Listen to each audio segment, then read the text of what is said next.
There's a particular kind of loneliness that lives in the space between understanding too much and being understood too little.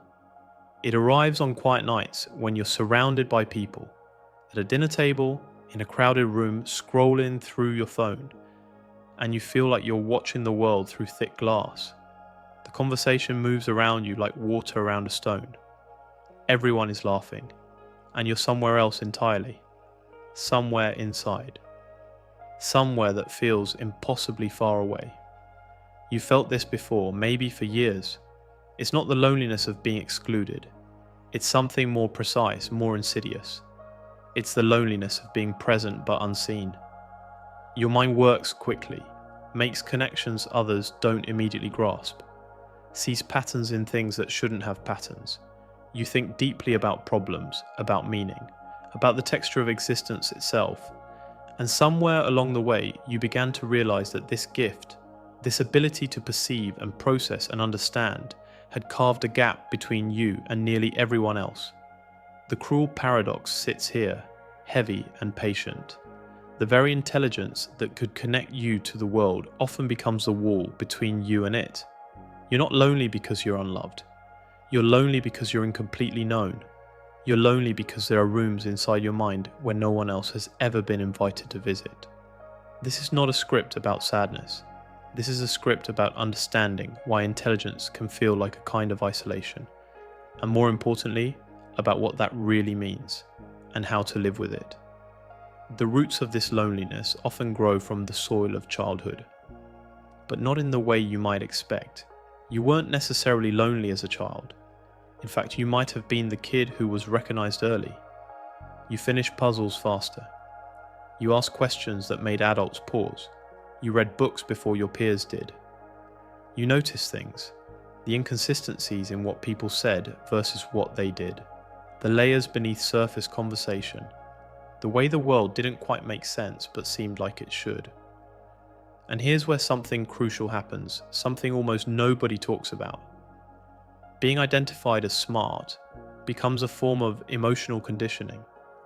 You begin to learn that your value lives in what you can do, what you can solve, what you can contribute intellectually. You're praised for your grades, for your insights, for being the one who has the answer. But if you look closely at the texture of those moments, there's often an absence beneath the praise. Nobody asks how you feel about your discoveries. Nobody sits with you in the confusion before you reach understanding. You're rewarded for performance, not for presence. For output, not for vulnerability. This creates what psychologists call conditional belonging. The internalized belief that you're only acceptable when you are useful, impressive, or correct. Your emotional world becomes secondary to your intellectual world. You learn that the truest parts of you, your doubts, your fears, your tender uncertainties, are less valuable than your thoughts. So you stop offering them. You become a performer of intelligence and a hider of everything else. There's another psychological mechanism at work here, something called metacognition, or the ability to think about thinking. Smart people don't just process information, they process their processing, they observe themselves observing. This creates a constant internal distance. You're rarely fully absorbed in a moment because part of you is always standing to the side, analyzing what's happening, wondering what it means. While other people experience a conversation, you're having conversation and simultaneously watching yourself have it. You're thinking about what someone just said. This inner multiplicity can feel beautiful and profound in solitude, but it makes genuine emotional intimacy extraordinarily difficult. How can you truly connect with someone when you're never fully present? When there's always a part of you watching from the wings? Consider a moment from real life. A friend tells you about their breakup. A normal response might be straightforward sadness and support, but your mind does something else. You're already analyzing the relationship patterns, the psychological dynamics, the ways they might grow from this, the statistics about second relationships, the philosophical questions about love and loss. You're not wrong to think these things. They're valuable thoughts. But by the time you've filtered the experience through your analytical mind, the emotional moment has passed. Your friend needed you to simply feel with them. Instead, you were in a conference room in your head, taking notes. This is the wound. Not that you're incapable of emotion, but that your intelligence can become a barrier between your emotion and your expression of it. You experience feelings intensely, perhaps more intensely than others. But the feelings move through multiple layers of analysis before they reach your mouth. By then, something has shifted. The spontaneity is gone. The intimacy is lost. And so you move into adulthood, carrying this pattern with you like luggage you didn't know you packed. You do this in relationships. You keep a small part of yourself separate, not out of fear exactly, but out of habit. You do this in conversations.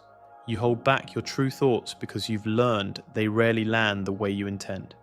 You do this at work. You contribute brilliantly, but remain somewhat unknowable, somewhat mysterious, somewhat alone. You wonder why intimacy feels elusive, even when you're standing close to someone. You wonder why you can have dozens of surface-level friendships, but few that feel truly deep. You wonder if there's something wrong with you, something fundamentally unlovable beneath the competence. In your intimate relationships, you notice this pattern crystallizing into something painful. You might find yourself with partners who appreciate your intelligence but don't quite know how to access your heart. Or you find yourself drawn to people who seem simpler, less analytical, hoping that somehow their directness will teach you how to be direct. But the gap remains. You can talk about ideas for hours, but talking about feelings feels vulnerable in a way that feels dangerous, so you don't. You keep conversations at the level of abstraction where you're safe, and your partner feels it, this invisible boundary. They sense that there's more of you available, but they can't quite reach it. After a while, they stop trying. The loneliness deepens. At work, you do this differently, but with the same result. You're the person people come to with problems because you have excellent solutions.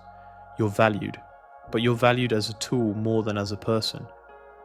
Colleagues respect your mind but don't invite you to lunch. They appreciate your contributions in meetings but don't really know what makes you laugh, what keeps you awake at night, what you're actually afraid of.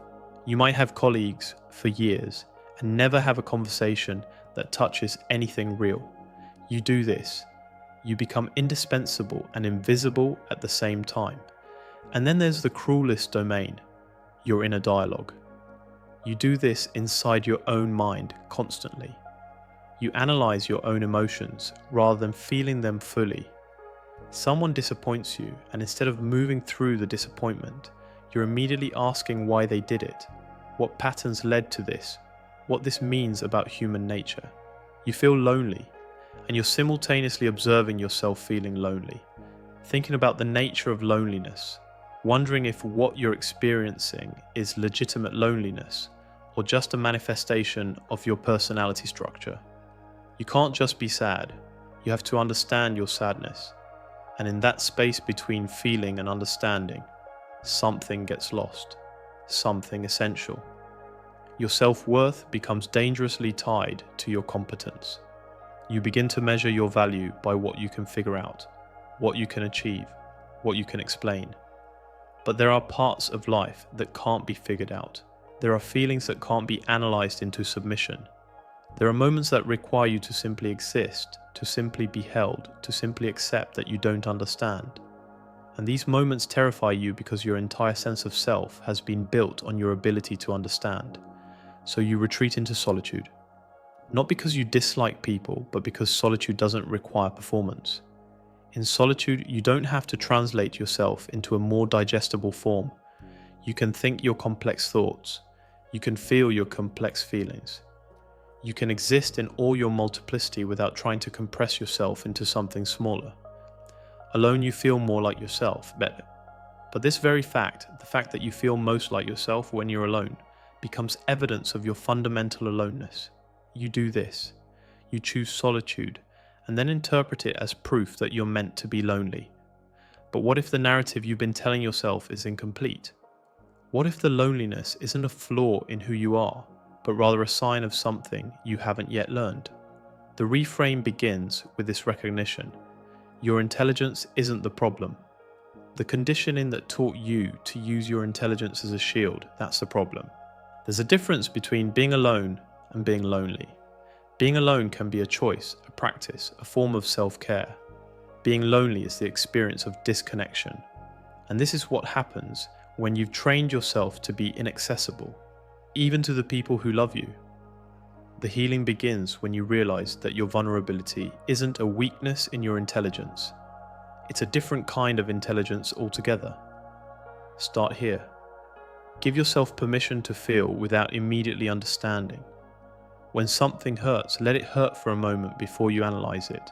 When you feel joy, sit in it, without asking what it means. This isn't anti-intellectual, it's pre-intellectual. You're teaching yourself to access the feeling state before the thinking state catches up. This is harder than it sounds. Your mind will resist. It will want to leap immediately into analysis. But each time you can pause, each time you can feel something fully before you understand it, you're creating new neural pathways. You're learning that existence doesn't always require explanation. Then extend this practice toward other people. This is a deeper reframe. Instead of using your intelligence to keep people at a distance through complexity, use your intelligence to build bridges toward them. Your ability to see patterns, to understand psychology, to perceive what's unsaid, these can become tools of connection rather than tools of isolation. When someone shares something with you, notice the impulse to immediately analyze and reframe it. And then don't. Just listen. Just witness. Your understanding of their experience doesn't make it more real or more valuable. Your presence does. There's a metaphor worth sitting with. Your intelligence is like a garden that's grown wild. The vines have climbed everywhere, beautiful and intricate, but they've covered the paths that lead inward.